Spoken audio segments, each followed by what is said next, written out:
Ikhwati fillah rahimani wa rahimakumullah.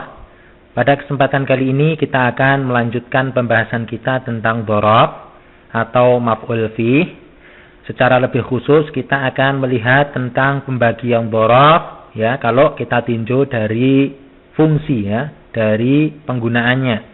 Bahwasanya dhorab ya terbagi menjadi dua apabila kita melihat dari fungsi penggunaan lafadz dari dhorab tersebut.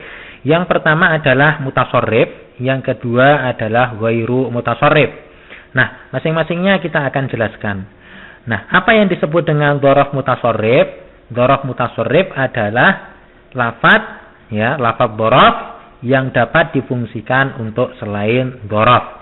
Jadi secara asal dia itu digunakan untuk dhorab, namun terkadang dia itu juga dipinjem ya, dipakai penggunaannya untuk selain dhorab ya. Jadi tidak mutlak dia itu digunakan sebagai dhorab saja. Sehingga nantinya apabila digunakan untuk selain dhorab, dia tidak harus mansub, tapi mengikuti ya posisinya di dalam suatu jumlah ya. Kalau sebagai mubtada ya dia apa? Marfu ya, seperti itu. Nah, sebagai contoh misalnya kita ambilkan contoh, kita buatkan kalimat ya, sumtu yaumal isnain. Tadi sudah kita contohkan, yaum di sini dia sebagai dhorab dan dia mansub ya, akan tetapi yaum ini dia termasuk kategori dhorab mutasharrif, sehingga dia terkadang juga difungsikan untuk selain dhorab, tidak hanya mutlak untuk dhorab saja, namun terkadang dia sekali lagi digunakan untuk selain dhorab.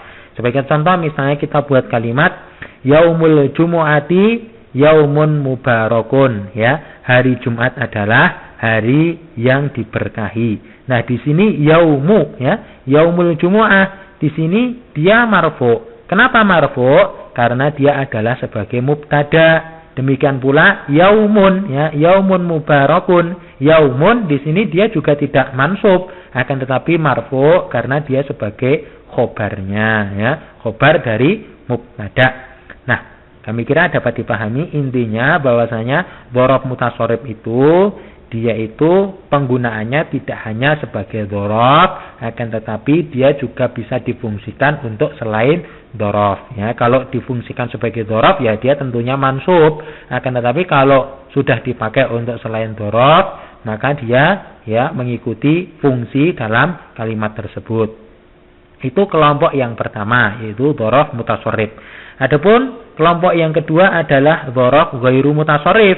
Apa itu? Ya, kita jelaskan di sini bahwasanya dhorab ghairu mutasharrif adalah lafadz dhorab yang hanya dapat difungsikan sebagai dhorab. Nah, kalau ini nggak bisa ditawar-tawar, ini tidak bisa dipinjem. Maknanya bahwasanya dhorab ghairu mutasharrif dia memang mutlak hanya digunakan untuk dhorab dan tidak bisa difungsikan untuk selain dhorab. Jadi dia selalu apa? Selalu mansub ya.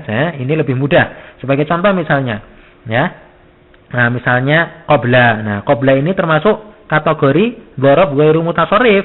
Nah, untuk lebih mengetahuinya maka kita akan sebutkan beberapa contohnya. Misalnya qabla itu tadi, kemudian ba'da ya, kemudian asna'a ya, di tengah, kemudian inda, amama, waro'a. Ini adalah di antara contoh-contoh dari dhorab ghairu mutasharrif. Nah, kita akan sebutkan contoh dalam kalimat. Misalnya kita buat kalimat la tarkud qabla al-wudu ya, la tarkud qabla al-wudu'i. Di sini qabla dia termasuk kategori dhorab ghairu mutasharrif sehingga dia mansub ya, seperti itu. Sedikit tambahan ya, tadi sudah kita ulas ya, ataupun tentang pembahasan-pembahasan yang lalu sudah kita sampaikan, kalau ada kata yang mengikuti dhorab ya, maka dia majrur. Seperti di sini ya, al-wudu, maka dia majrur, kita baca la tarkud qabla al-wudu'i. Nah, janganlah kamu tidur sebelum apa? Sebelum wudu.